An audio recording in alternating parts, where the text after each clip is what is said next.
Hai guys, Bang Basum kali ini akan membuat video tutorial cara visio mandiri di minggu pertama sampai minggu kedua H+5 sampai H+14. Sebelum Bang Basum memulai video tutorial ini, Bang Basum akan sedikit cerita ya guys, keluh kesah yang bisa dibilang. Bang Basum pasca operasi H+1 itu Bang Basum dilakukan visit oleh dokter orto dan dilakukan ronsen ulang. Namun informasi dari ronsen ulang tersebut baru disampaikan di H+3. Jadi H+1 sampai H+3 Bang Basum hanya bed rest saja, tidur di kasur.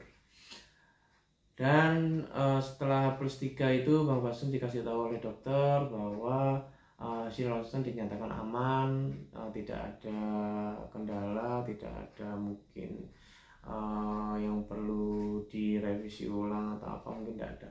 Jadi dokter menyatakan aman dan Bang Basum bisa diperbolehkan pulang.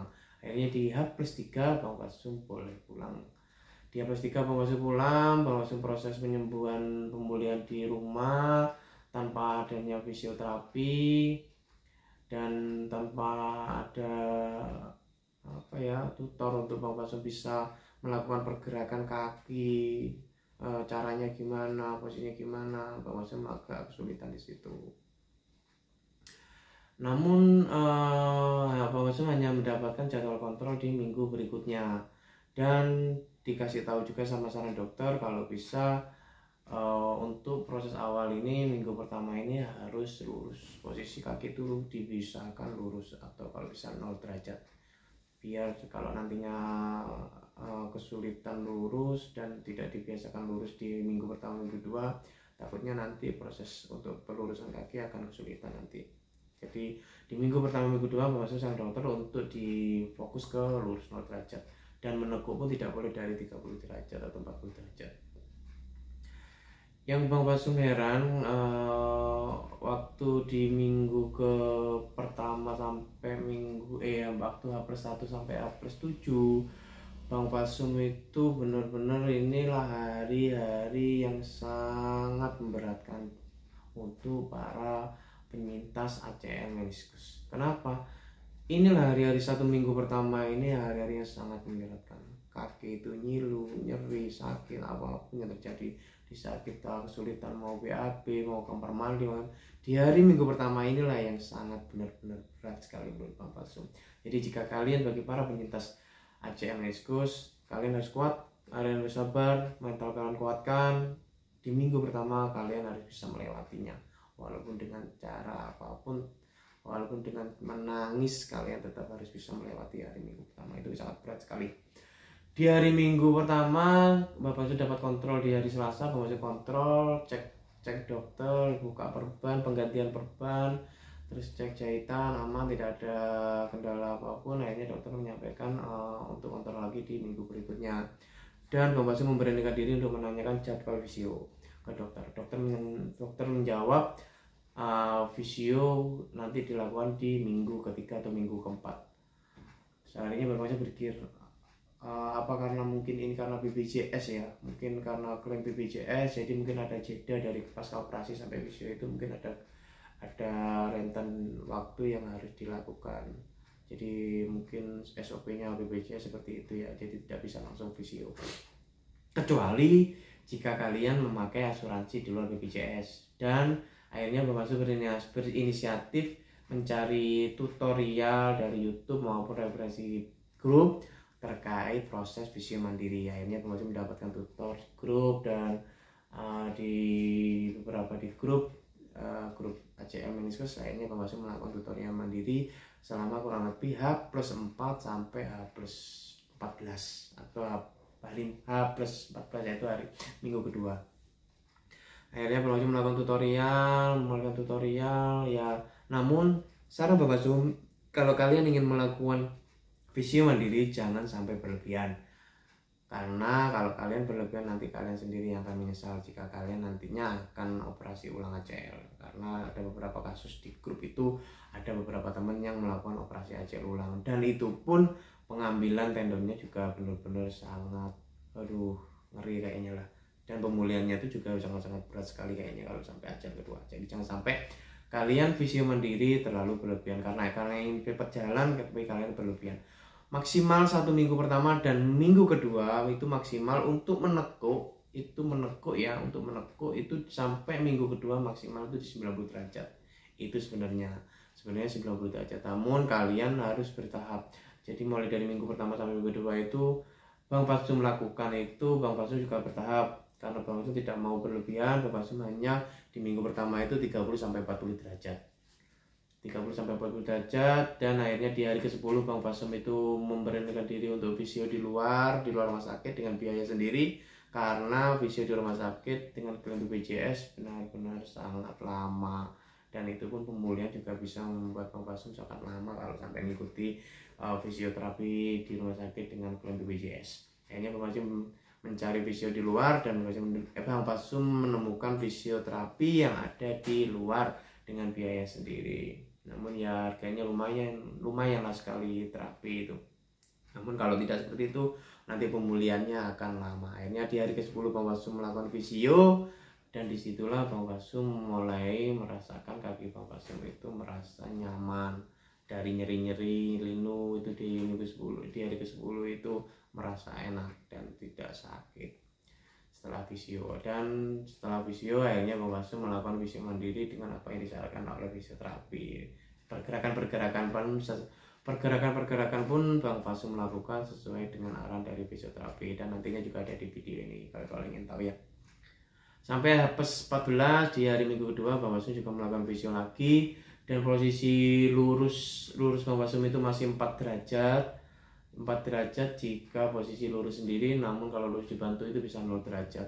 Dan untuk menekuk Bang Fasum bisa naik di 60 derajat. Jadi di H+14 atau minggu kedua itu Bang Fasum bisa menekuk di 60 derajat. Itu pun bertahap. Sebenarnya katanya sih minggu kedua itu harus bisa menekuk di 90 derajat. Namun Bang Fasum akan berhati-hati dan tidak mau berlebihan, cukup 60 derajat di minggu kedua. Nanti bertahap lah, karena pinginnya Bang Fasum penyembuhannya bisa maksimal dan nantinya tuh bisa aktivitas normal. Kalau kalian atlet janganlah kalian berlebihan. Kalau bisa ikut penyembuhan atau pemulihan kalian secara bertahap sesuai aturan dari visio dan waktu nanti yang akan berbicara. Janganlah keburu kalau kalian ingin benar-benar sembuh maksimal. Oke guys, jika kalian ingin tahu proses pemulihan visio mandiri Bang Fasum mulai dari H+5 sampai H+14, kalian bisa melihat video ini sampai selesai. Dan saran Bang Fasum, jika kalian penyintas ACL dengan memakai BPJS, kalian harus banyak-banyak bersabar, karena emang proses penyembuhan dengan memakai BPJS itu emang sangat beda dengan asuransi lain. Jadi tetap bersabar, kuatkan mental, kuatkan diri kalian untuk bisa sembuh total. Oke guys, ikuti terus video ini jika kalian ingin tahu tutorial proses pemulihan dengan visio mandiri tanpa fisioterapi. Namun saran Bang Fasum sekali lagi, jangan berlebihan. Oke, sebelum nonton video jangan lupa like, jangan lupa subscribe, dan jangan lupa komen. Jika ada pertanyaan-pertanyaan tentang ACL, kalian bisa komentar di bawah ini ya guys. Oke guys, sampai di sini dulu ya. Salam.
Fatsum buat proses visio mandiri dari Bang Fatsum. Namun sekali lagi, jika kalian mau melakukan visio mandiri tanpa ditemani fisioterapi, itu semua kembali ke pribadi masing-masing ya guys. Yang penting jangan berlebihan dan kalau bisa bertahap, karena pemulihannya emang butuh waktu yang lama. Video ini hanya sebagai pembelajaran saja, edukasi, buat referensi. Jika kalian tidak berminat dengan video ini juga tidak apa-apa. Yang penting intinya kalian tetap semangat belajar, mental, terus untuk pemulihannya itu harus benar-benar mental kalian tetap terjaga. Oke guys, sampai di sini dulu video tutorial proses visio mandiri pemulihan ACL meniskus yang Bang Fatsum lakukan selama ini, kurang lebih sekitar 2 mingguan. Oke, sampai di sini dulu. Salam Bang Fatsum. Bye bye.